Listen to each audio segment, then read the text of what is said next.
Indeed. Today, your favorite series returns, fixing your worlds and farms.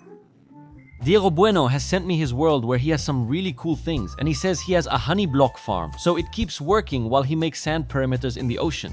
And what's his problem? Well, it's very simple. Sometimes it crafts sugar instead of honey blocks. This happens because if you put a single bottle of honey in the autocrafter and power it, it turns it into 3 sugar. The solution to this is very simple, but we're going to make some more changes because this redstone is redundant and pretty confusing. The first thing is that the system that detects when the crafter is full, meaning it already has 4 bottles of honey, is connected to an observer, and that causes the observer to send a pulse both when it turns on and when it turns off. That obviously makes the crafter receive 2 pulses. Therefore, sometimes on the second pulse, when there's only 1 bottle, it produces sugar. Sand. Alright, so the solution is as simple as moving everything 1 block back and adding this torch to invert the output. When the crafter is full, it turns on, will activate with a single pulse, which is sufficient. Also, avoid placing redstone on natural terrain, or you might accidentally break it later, as I did. And finally, what I've done to make it better is to compact this circuit a bit more. Remove unnecessary things, enlarge the space, and make it so that the system that drops items with the droppers is only on when it has items in it. This prevents a constant noise that's very annoying when you walk by. As a recommendation, I would tell you to always make extra space before working with redstone, because if you don't, it's going to be really inconvenient when you want to expand. This is the before and after. In case you don't know how this honey farm works, the bees are constantly pollinating with the flowers they have on the ground. Then they produce honey in the hives next to them. Once that hive is full, meaning it reaches 5, this redstone system detects it and collects it with an empty bottle. Since the dispenser that throws the bottle is full, the honey bottle falls directly, goes straight to the hopper below, and then enters the system we've seen and gets turned into a honey block. For those who are regulars on the channel, if you're wondering why you're watching this video instead of another episode of Rubik Style Survival, I want to clarify that that series is going to take a break. I've been uploading an episode every week for 6 months, but now I want to give it a break and use this time to focus on new content like this. I don't know exactly when it will return or how it will come back, but I'll let you know about all of that. For now, expect a lot of new content, which is what I'll be working on. Let's move on to the next world. Carlos Coronado was designing an iron farm for his world, and he ran into the problem that although at first it generated the 6 iron golems he wanted, after that it didn't work properly. To check what was happening here, I enabled the carpet mod script that lets you see all the villagers' parameters for spawning iron golems. The first thing I did was check that the iron golems left a white collision box when they fell, because if they don't, the villagers will detect it as a golem within their range and won't want to spawn another one. That's what this white box indicates. If there's a golem there, it means they're already protected and don't need another one. So in that regard, this is fine. Then I looked at the 3 parameters that the script shows for these villagers. The golem one, if it's at 0, means enough time has passed to spawn another iron golem. And indeed, enough time does pass. There's no problem here. The slept one indicates that they've slept. And in this case, that's correct. That's how it is. But to find the problem, I had to get to the parameter at the top, the one that says attempt in. Even if the villagers have perfect conditions, they only try to spawn a golem every 100 game ticks, that is, every 5 seconds. When they try, they must meet the parameters and feel afraid. That's where the issue arises. The system that opens the blocks, so the villagers can see the enemy, only lasts 48 ticks. Therefore, half of the time it will happen that the villagers don't even get to make an attempt, because these glass blocks are open for a very short time. To solve this, I use the trick that most iron farms use. By taking the signal from this block in the hopper clock, we will make it so that half the time it is on and the other half it is off. That is, half of the cycle. The pillager will be scaring the villagers and the other half it won't. Do they need to be scared all the time? Well, no. This way, we greatly simplify the redstone, and it doesn't matter if it's on. After this, I did a stress test to make sure golems would always spawn, and I ran into another problem. The ones in the corners sometimes got stuck on a block, and to fix it, I simply replaced the blocks with open fence gates. And that's it, done. Iron farm fixed with just a few changes. Now it always produces at max. Remember that in the description you have my instant gaming link, where you can buy any video game much cheaper. And not just video games, you'll also find balance cards or cards to play online like the Game Pass. Thanks to Instant Gaming for sponsoring this channel. Now let's move on to the world of Javi Iribaren. He has a really cool gold farm here and has made a trading system on his own, which I really appreciate. I have to lower the sound because it's unbearable. It's a strange system. You put gold in here, say 32, and pull the lever. The gold is then distributed evenly among the dispensers. I checked, and yes, it is even. Oh, sí, de hecho lo comprobó y sí es equitativamente. The first mistake I see is that if the minecart is empty, this keeps moving. So the first thing I'm going to do is fix this. The minecart should activate when it has items and stay here when it's empty, so you don't have to control it yourself. Okay, let's check if it works. This simply opens that block when it detects that it has items. Let's put the gold in and see. It goes over there. What I don't know is, since this is on a slope, maybe it won't work. There it is. I have to move all of this one block back. Let's see. Okay, now it should work. What happens is that I think it's gonna come back empty now, right? There it is. It comes back empty and stays there. Well, obviously you can cover this up and decorate it however you want, right? But there it is. I've distributed it evenly. Perfect. 12 in each one. Now there's another problem, which is the one he mentioned in his email. He hadn't told me about this one, obviously. It's that he has a very strange activation system, okay? Because with the gold bars, it's like you press the button here. Well, I'll show you. Press the button here, and then they all activate, okay? When the system detects a trade and a drop, it reactivates and simultaneously feeds back into the other systems. He says this causes him problems, which I don't see, but I don't doubt it. Because they're being activated in a weird way. Pulses are too long and uncontrollable. It depends on the items. It's very variable. So let's fix this and make it a little better. I'm gonna start from a very simple premise, which is that piglins take an exact amount of time between picking up a piece of gold and giving you whatever they have to give you, which is random. So let's use that to our advantage. And I'm going to change all this redstone completely, for sure. Look, here there's already some left over. Alright, I've made a simple clock here that gives a pulse roughly every 6 seconds. According to my calculations, it takes piglins 6 seconds. I mean with 15. But just in case, I add a couple more, because it takes them a moment to pick up the item, and that takes a tick. So just to be sure, I simply set it to 17. If not, it's trial and error. I'll see it later. So that's it. With the observer, let's say, every little more than 6 seconds, you get a tick. Once we have that, I want to change the conditions so that 1 gold is dispensed. What are the conditions? The first one is that this dropper has something inside, okay? That condition has to be met. And the other is that the clock pulse is activated. And that's it. There's nothing else. That way, it only activates every 6 seconds if there's something inside. So to do that, what I can simply do is take the signal from here. If you don't know, you just need to place a block. And if there's something inside, this comparator will let me know. So I take that to a torch. That torch will act on this. And I know that this then has to be inverted. Please, let AJ help. I'm going to tidy this up a bit. Okay, I have to make the pulse here bigger because the one from the observer is very small, and invert the signal.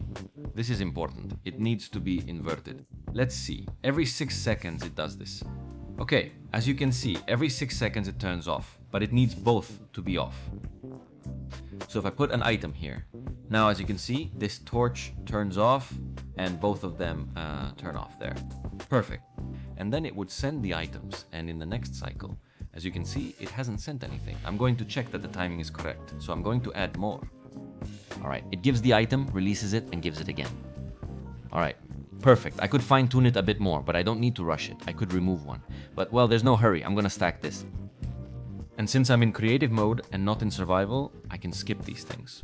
There are 8, and in principle it works, right? We can see that the ones that were stuck there are now releasing their items. Perfect. And now this works. All automatic. There's no need to. This button doesn't exist, and this lever doesn't exist. You just throw your gold in here and forget about it. You don't have to do anything else. It's important to automate. I like it. And it's true, this makes life easier, as you can see. They're all going at once, right? There's lag now, probably from all the entities, but... Oh, well... By the way, this is convenient because, of course, what if you want to be AFK for a long time and all that? And if you want to avoid lag, you just click here. And that's it.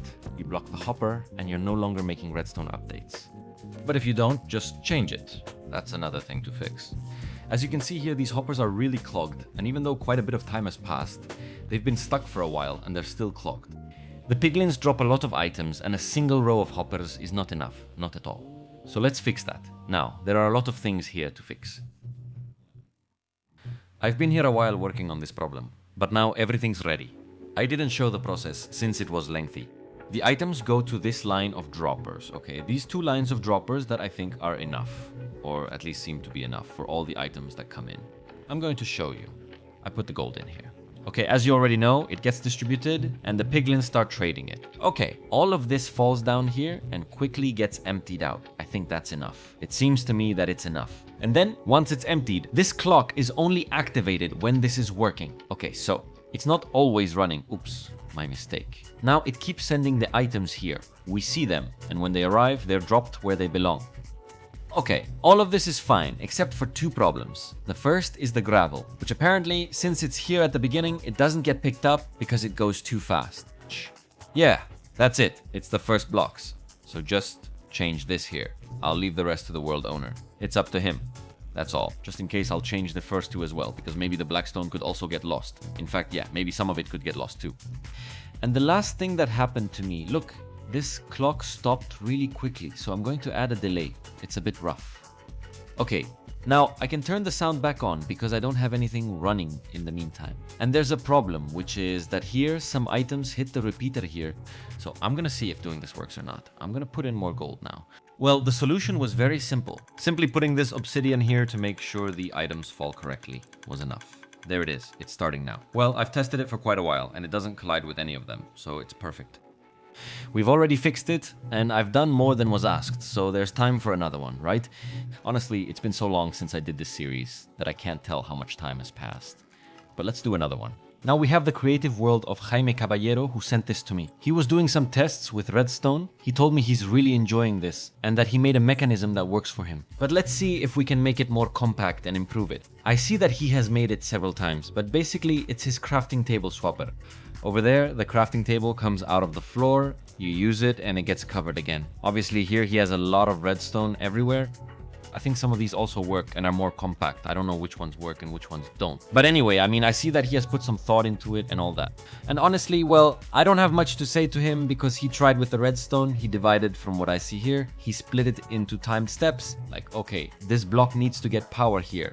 Then it needs to get it later. He probably made his own perfect mental map and all that. Rather than correcting it, I'm gonna show you how I would do it. That's what happens when you spend thousands of hours on Minecraft, Redstone, and YouTube videos. The first thing I do when I face these situations is figure out what sequence of movements the pistons need to make and how you want them to be at the start and at the end, right? So it starts like this, then when it changes, this goes here and that goes there, right? They're the two initial states, correct? So let's start working with the first one. And the first thing I see is that it's as simple as activating this piston and then this one, and we've already got the first big step done. So I'll do it like this. Set an outlock to activate everything, okay? I want it to activate second, so I'll do this. First, I want to move this down and that to the side. Okay, it doesn't work, so I have to add more delay like this, and like this, for example. Okay, that step is there.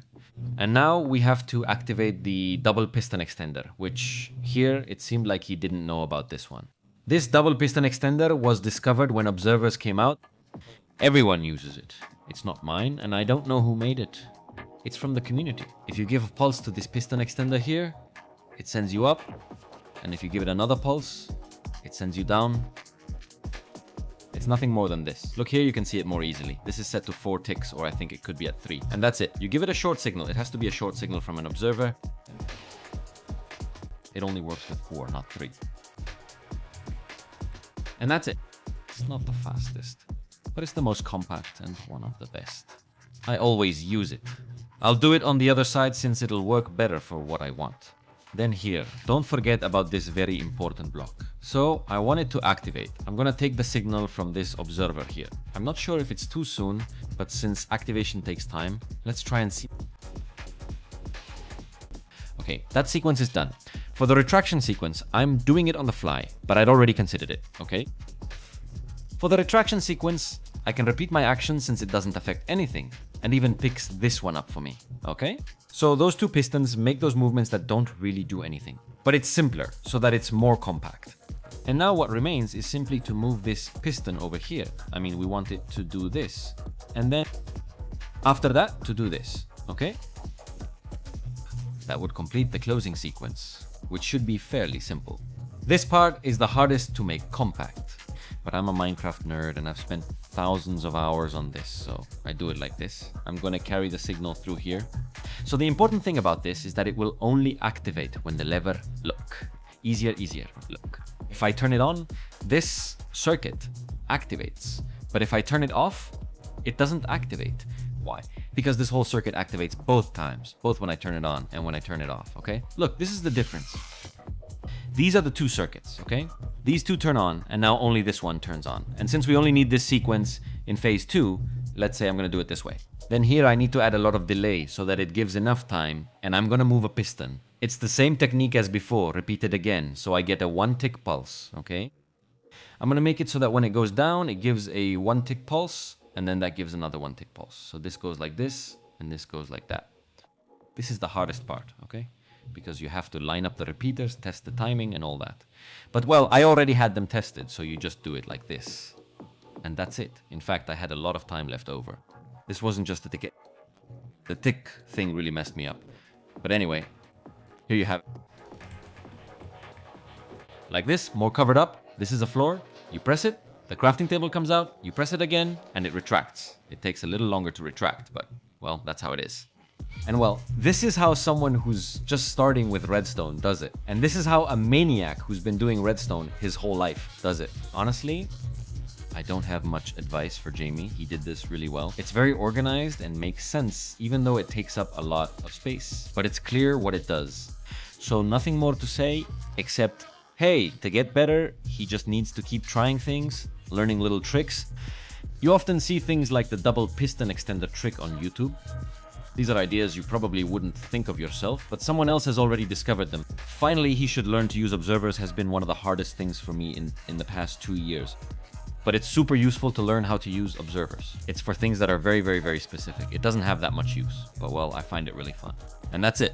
So this has been an excuse to do Redstone. How wonderful. I totally tricked you. That's it for this episode of Fixing Your World. If you enjoyed this episode of Fixing Your Worlds, please like so we can make more. Thanks for watching. Goodbye.